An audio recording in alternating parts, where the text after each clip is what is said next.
नमस्कार. आपल्या सगळ्यांना माहीत आहे की सध्या भारतामध्ये युद्धजन्य परिस्थिती निर्माण झालेली आहे.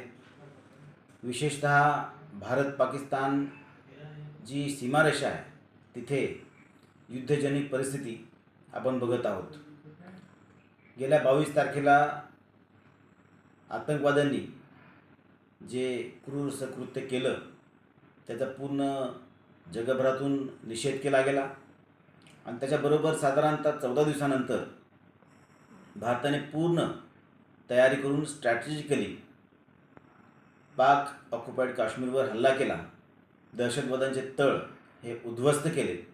बरेचसे दहशतवादी त्याच्यात मारले गेलेले आहेत.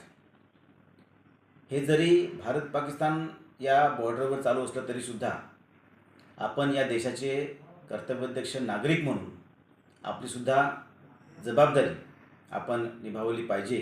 या दृष्टिकोनातून आपण सतर्क राहिलं पाहिजे. जे काय सोशल मीडियावर जे मॅसेज येत आहेत, जे वादग्रस्त असतील ते फॉरवर्ड करू नयेत. ज्या संशयास्पद गोष्टी दिसतील त्या लगेचच पोलिसांना इंटिमेट केल्या जाव्यात. आपण सुद्धा स्वतः सावध राहिलं पाहिजे. आपल्या जिल्ह्यामध्ये सुद्धा परवा दिवशीच मॉक ड्रिल झालेलं आहे. जिल्हा प्रशासन पूर्ण सज्ज आहे.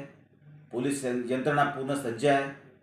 वेळोवेळी प्रत्येक तालुक्यामधून प्रत्येक पोलीस स्टेशनमधून त्याचे अपडेट हे जिल्हा स्तरावर जात आहेत आणि त्याच्यामुळे कोणी घाबरून जाऊ नये, अफवांवर विश्वास ठेवू नये आणि येणाऱ्या काळामध्ये आपण स्वतःची आपल्या कुटुंबाची ही खबरदारी घेतली पाहिजे, काळजी घेतली पाहिजे.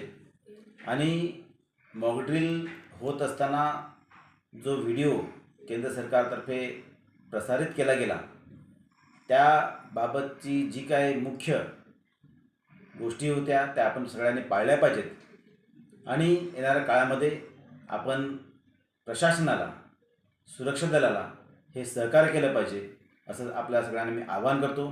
पुन्हा एकदा आपण सर्वांनी स्वतःची काळजी घेऊया, आपल्या कुटुंबाची काळजी घेऊया आणि एका अर्थाने आपण आपल्या देशाची काळजी घेऊया असं आवाहन करतो. धन्यवाद.